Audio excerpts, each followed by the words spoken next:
please tell us about yourself? Good morning, sirs. My name is PARUL Singh. I'm from Delhi. I've completed my education in economics. I've done my graduation from Sri Ram College of Commerce and masters from Jawaharlal Nehru University. Due to my interest in economics, I also chose economics as my profession, and currently I'm working with the Reserve Bank as a manager in the Department of Economic Policy and Research. You have done your masters from JNU. When Yes. did you complete your masters? Sir, in 2021. In 2020. Okay. And then you joined RBI Yes, sir. last year. Yes, sir. So it's almost 1 year you are working in RBI. Yes, sir.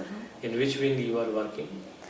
Sir, I'm posted in the Development Research Group within the Department of Economic Policy and Research. It's a development research group. Yes, sir. What is the exact nature of your work there? Sir, the Development Research Group is primarily the external research interface of the RBI, where we fulfill the mandate of the RBI to promote research across the country. So we provide various schemes and facilities such as the faculty scholarship scheme, the program funding scheme, establishing RBI chairs across the universities. So this is the broad overview of my division. Okay, so it's a research unit. Yes, sir. So how do you react to this statement when I say that the sterilized intervention by RBI does not always impact exchange rate?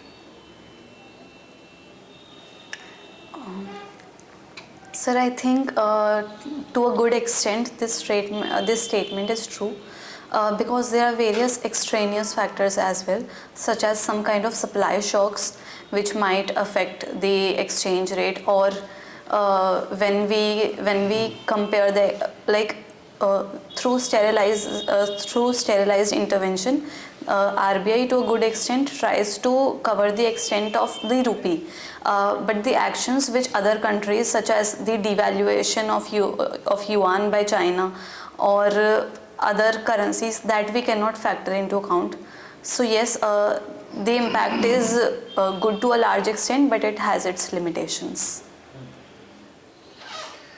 So how do you see the price volatility and food security?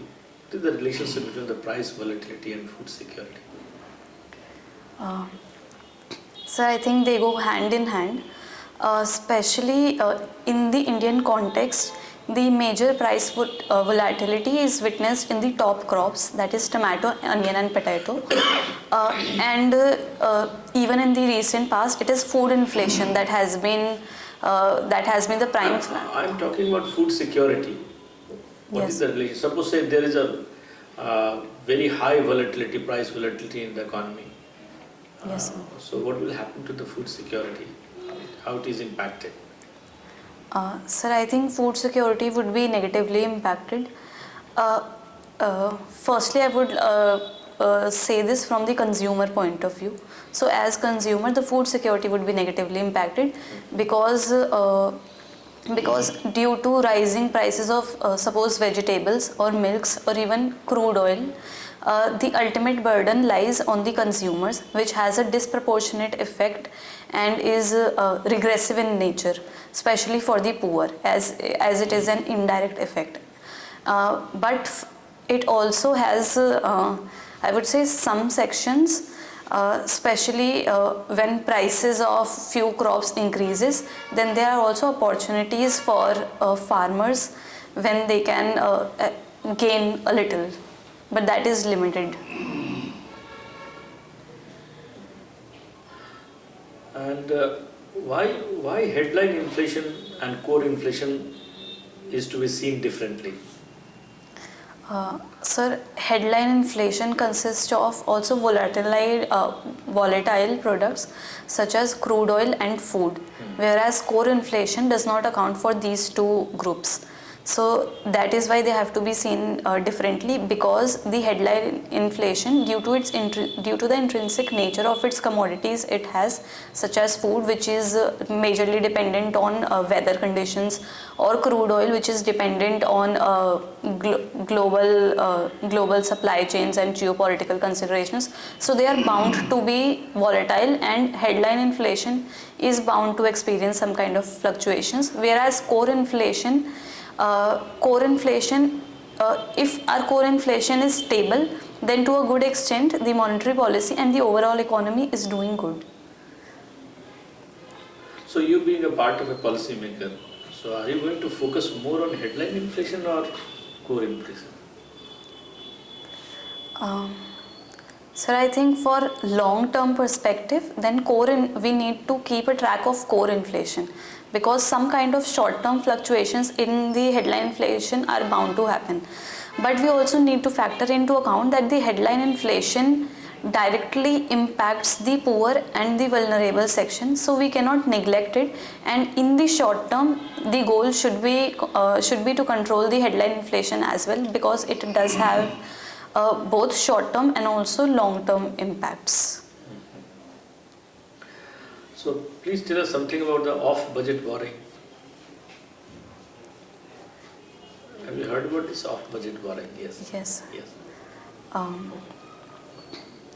So these are borrowings which are not accounted for, which are not initially accounted for in the budget, and they are taken from extra budgetary sources. So currently I am able to recall only this much. Okay. But the principal and the interest are actually serviced from the budget. That is why it qualifies as off budget. Only interest and services, but not only this. In fact, how do they raise the money through off budgeting? If I say off budget borrowing, how does actually, what kind of borrowing is happening in this situation? So for instance, if the PSUs or some agencies of government are taking PSU, borrowings. I understand. What about some agency then? Which kind of agency? Like in Delhi MCD, like yes, right. Other government So agencies. if these kind of say PSU or government agency borrow, so it is through this kind of borrowing that the government resorts to off budget borrowing. But then why RBI is now, that is why it was in news, because the RBI wanted to control now the off budget borrowing, because many of the states have resorted to this kind of borrowing. And are you aware of the FRBM Act? Yes, sir. So what is this? So it is the Fiscal Responsibility and Budget Management Act, which seeks to control the fiscal deficit. It has set certain targets for the fiscal deficit, primary deficit, and other. No, fiscal deficit target was 3%, to reduce it to the 3%. Yes. And entirely eliminate revenue deficit. These were the two objectives of this act. Yes. When it was introduced, do you have an idea? Sir, in either in 2005 or 2008. 2005, I would say. And what is the government target for fiscal deficit for financial year 23-24? So I would like to take a minute to recall.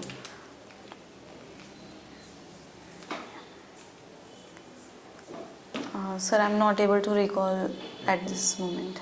No problem. So, can you tell us some of the features of COP28, which was held recently? Yes, sir. So, sir, it was held in Dubai, and some of the features were: firstly, it was the first annual stock take. Yes, all right. Stock take to estimate the amount of emissions and the work which all the countries have done in the previous 5 years. Secondly, it has also operationalized the loss and damage fund. Thirdly, it has called for a consensus to transition away from fossil fuels and phase down coal use. Right. Yes. Then why do you think that India did not sign the declaration?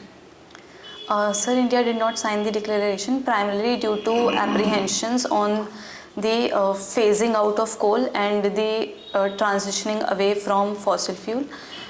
We are a global champion and we have taken various initiatives to support the green economy.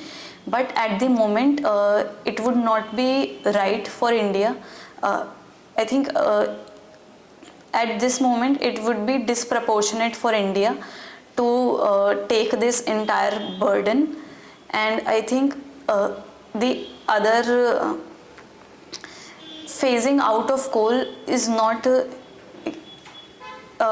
might take a heavy toll on India at this moment, because it requires shutting down all the operational coal plants and not establishing any further.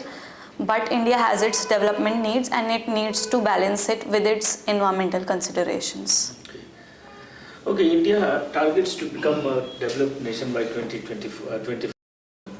So what are the features which will transition Indian economy from developing country to developed country by 2024-7? What are the parameters where we should target so that we become a developed nation? Sir, firstly, I think there is a need to focus on human resource development, primarily by focusing on education and health sector. By education, we need to reap our demographic dividend by providing gainful employment to the people, by skilling the youth. On the health front, we need to make sure that everybody is healthy, because we not only need a young population but a healthy population as well, and it will reduce it will reduce disability adjusted life years and other hindrances which stop us from reaping the demographic dividend. Secondly, I think we need to focus on building the physical infrastructure by expanding the roads, by cutting down the logistic cost, which will boost overall trade in the economy. Thirdly, I also think that there is a need to focus on the manufacturing sector, which the government is rightly doing so by focusing on the PLI scheme, and even this quarter also we have seen that the manufacturing GDP has crossed 13.9%, which I think is impressive. And by focusing on this manufacturing sector and becoming a part of the global supply chain, we can become a developed nation by 2047. Okay, so now coming to some of the, what do you mean by, say, inclusive growth? How do you define inclusive growth? So I think inclusive growth is firstly a qualitative term. Secondly, I think it is inclusive in the sense that it seeks to include all the sections of the economy and seeks to minimize any kind of exclusion or inequality in the economy. By inclusive growth, it is not mere the growth of GDP or numbers, but a form of social growth where we follow, I would say, Mahatma Gandhi's concept of Antyodaya, where everybody grows and we take care of even the last man in the line. Okay, so what are the elements of inclusive growth? Sir, for inclusive growth, I think the most prime elements would be food security, that everybody has adequate nutritious food. Secondly, I think would be education, because education is a very basic right for everybody.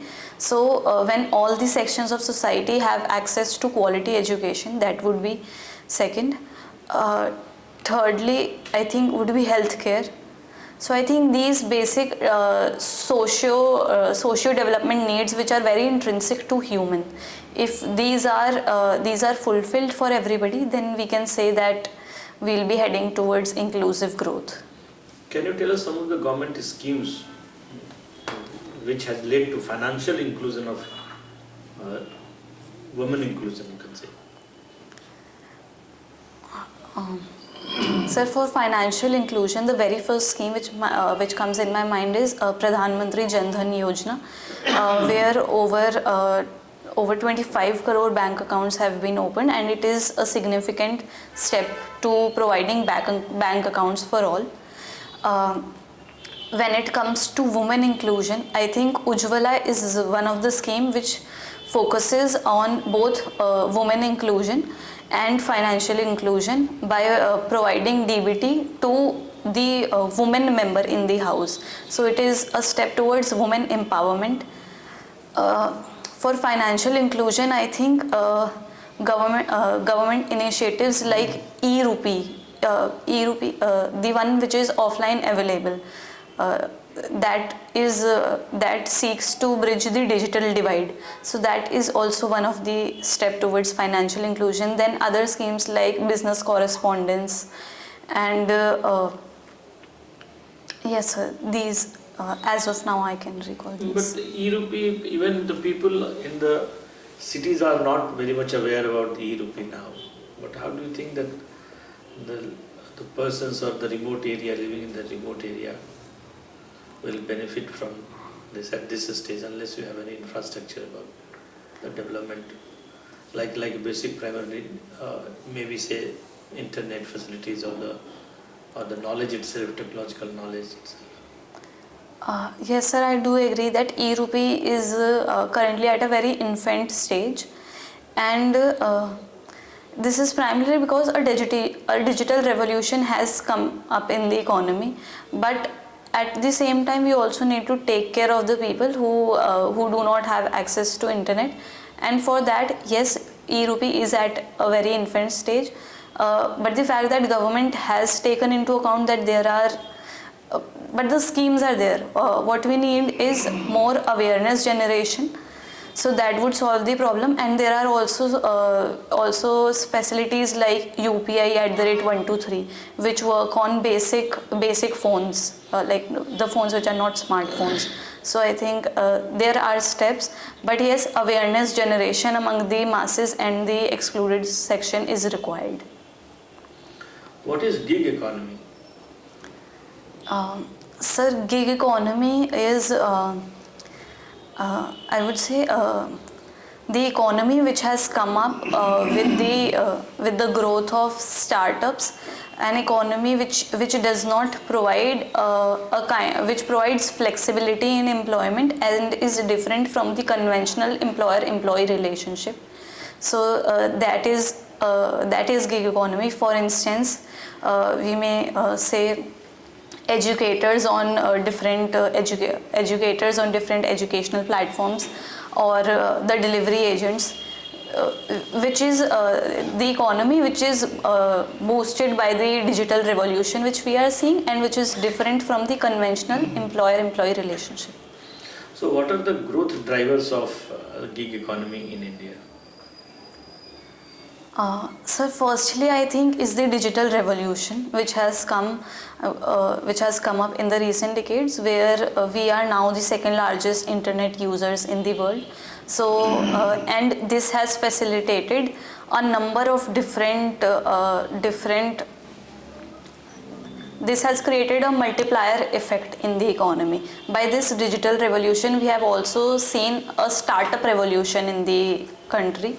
And with this startup revolution, we are now also seeing a digital payments revolution, where the UPI transactions, these are growing. So all these economy transactions which goes on through the digital means, I think these are the boosters to gig economy, because it provides that flexibility. Do you think that the pandemic has also led to increase in or rise in the gig economy? Yes, sir, definitely so. The pandemic was definitely has been in some aspects a blessing in disguise, because it has also helped to boost the gig economy by promoting cashless transactions, and by cultivating this culture of platform-based services. Okay, thank you, Parul. Parul, after working with RBI, you are interested to join Indian Economic Service. Yes, sir. Tell us a couple of important points that you have been motivated by to join this service, because RBI is also a very lucrative job. Yes. Yes, sir. Concrete, honest point, 2-3 points. So firstly, as you said, RBI is definitely a very good job, and I really enjoy my position there. But my preference towards Indian economic services has been primarily due to the opportunities it offers as a central government Group A service, where it provides the opportunities to work with over 55 different ministries, which I think is an experience which is unparalleled. To work with ministries of the third largest economy of the world, it is unparalleled. And also the fact that at the Indian Economic Services we get a chance to work at the core development issues of the nation, that is something which interests me, and I think it would be a step forward in my career. You have been working with RBI last 1 year, no? Yes, sir. Have you heard about Udgam portal? Udgam? Yes, sir. Sir, it is a portal for MSMEs to Does it refer to some acronym? Iska acronym? Kya hai full form? I'm sorry, sir, I'm not aware of the full form of. Okay, no issue. What is Udgam? Sir, it is a platform for the MSMEs. It is related to credit dispersal and their not credit dispersal per se, but their financial situations and related to some credit transactions. But I am not aware of the exact details. Okay, please go through Yes, this sir. portal, Udgam portal, which is primarily dedicated towards reclaiming the unclaimed amount by the public, which is lying in different banks due to various reasons.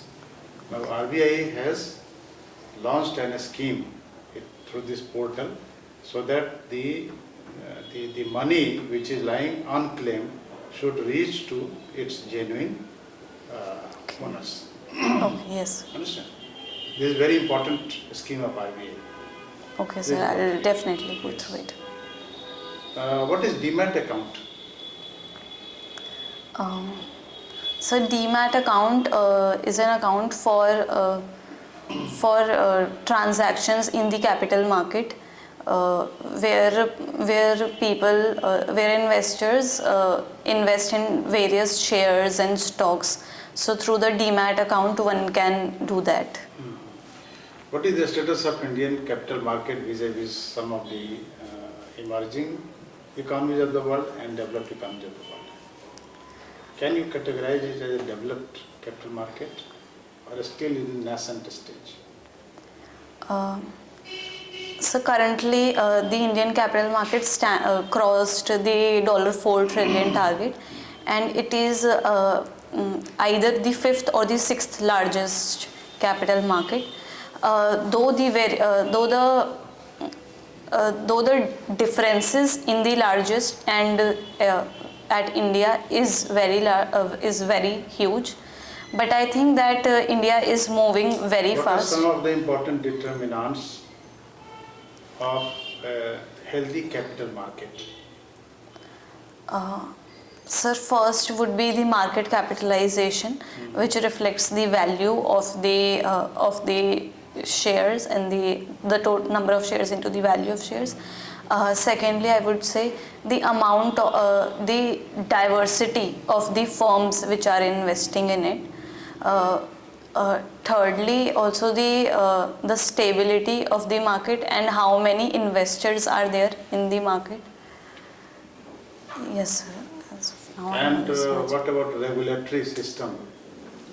That Yeah. is one of the most important Yes, sir. factor in making a capital market, financial market strong enough, healthy enough and transparent enough. Yes, sir. Do you feel that capital market or financial market of an economy has a great role to play in attracting the FII or FDI in our country? In what way? Yes, sir, I do think it has a great role to play, especially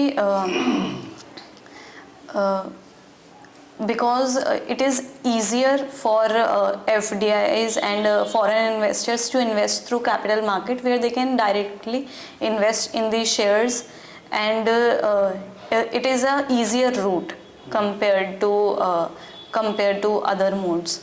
So yes, it is, and this is one of the reasons why the FPI inflows in India have been increasing, and also we have seen the experiences of various other economies. For instance, the US or the London Stock Exchange, their entire growth has been boosted by their stable and growing capital markets. What is the role of RBI in it?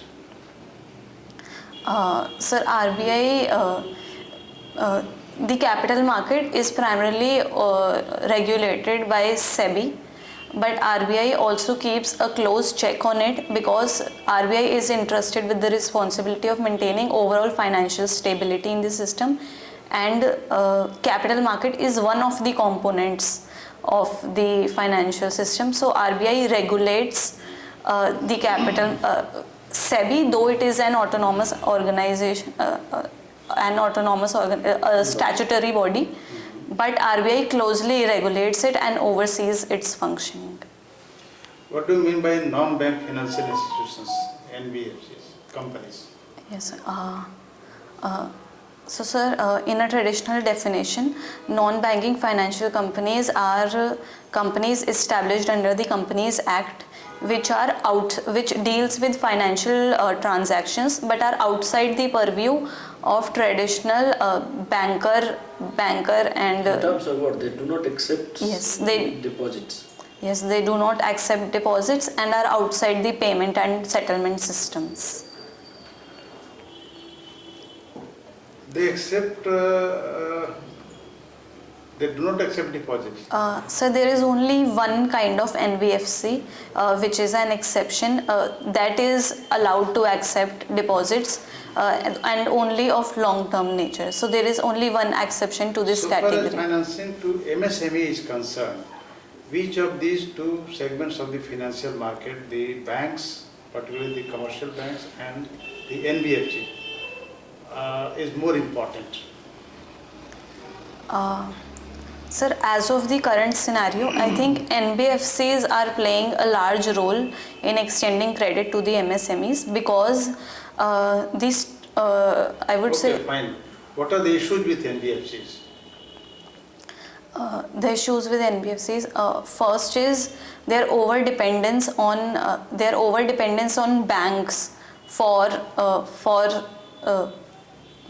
funding their finance, which had resulted in a asset liability mismanagement. Yes. Firstly, their over dependence on banks.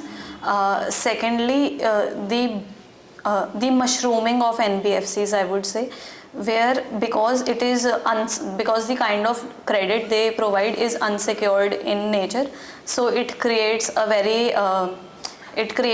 difficult situation to ensure the recovery of their loans.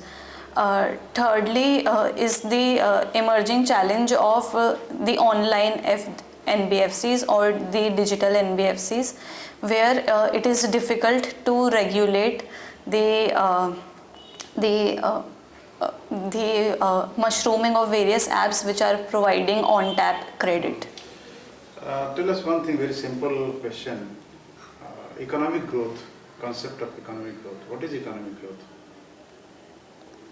Sir, economic growth is increase in the rate at which the GDP or the national income or output of the economy grows.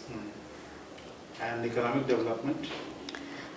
Economic development is a qualitative term which not only accounts for increase in the number of the output or income, but also but it is a socio-economic term which also includes other indicators like education, health and other social parameters. India is growing or developing?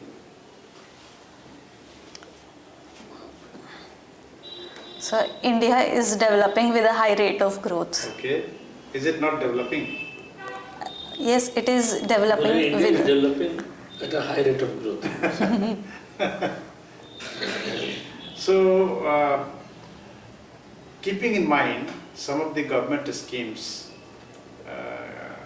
How can I say that India is developing at high rate of growth? Can you name some of the schemes which are indicative of the fact that India is growing as well as developing? Sir, when it comes to development, the most important schemes which come into my mind is the Jal Jeevan Mission. That is, the government aims to provide Jal Jeevan Mission, the Amrut Mission for sustainable cities, Pradhan Mantri Awas Yojana to provide housing for all,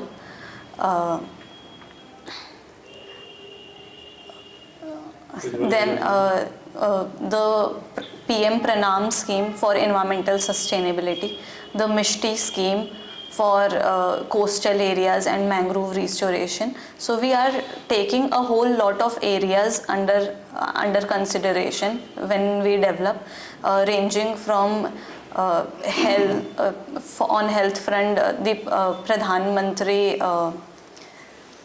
on health front, the Ayushman Bharat Yojana. Recently, there is a lot of talk in the government circles, the circle of the policy makers, that by 2047, India would become a developed nation. Do you think is it possible by 2047, within the year of 25 years? Is it possible? Sir, I am not saying that it would be a cakewalk. It is difficult. Not possible or not? Yes, sir. It is definitely possible. Fine. Now, you are the head of a task force to suggest some important measures, 3, 4, 5 measures, concrete measures to make India a developed economy by 2047. You are head of that task force. What would your 3, 4, 5 suggestions to the government? So first would be establishing industry-academia linkages to provide gainful employment to the youth. Secondly would be transitioning away from the rice feed system and diversifying our agricultural pattern to more diversified crops, such that we are the marketing potential. Just point right. Thirdly, establishing food processing industries. Fourthly, establishing more, I would say, national infrastructure manufacturing zones, and these kind of similar concepts, so that we can become a manufacturing hub, and and also focusing on exports of the economy by taking a considerable focus on schemes like PLI and increasing them.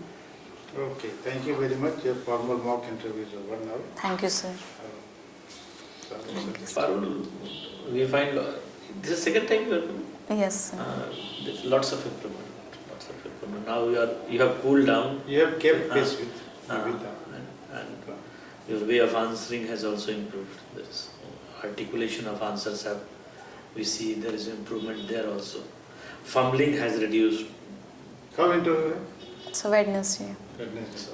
जितना किया हाँ yes बस उसको maintain अब कुछ मत नया पढ़ो जो किया है अभी तक जस्ट रिवाइज करो और कूल डाउन ठीक है थोड़ा सा आरबीआई का और थोड़ा सा देख लो वो उद्यम मुझे वो गवर्नमेंट वाली वो याद कर रही हो ना उसमें तो उससे हो सकता है कि नॉट नेसेसरली दिस क्वेश्चन नहीं वो तो उनके डैफ में है शीज इन रिसर्च विंग तो वहाँ हम लोगों ने टच तो किया है थोड़ा तो डैफ से क्वेश्चन फॉलो करता है that follows the question but जितना तैयारी किया है कीप इट विद कुछ नया मत करो you are on right track thank you sir ठीक है you have a very high chances ऐसा नहीं कुछ पूछना है तो आप पूछ लो नहीं सर बस यही था कि वो टेक्निकल नॉलेज कुछ इम्प्रूव हुई बिकॉज लास्ट टाइम तो बेसिक वो भी नहीं आ पा रहे थे नहीं now it's very much we can see improvement we are happy today thank you sir just repeat this performance there thank you sir ठीक है all the best and was I smiling enough today एकदम everything presentation eye rotation मतलब सब ठीक था perfect Thank you, sir.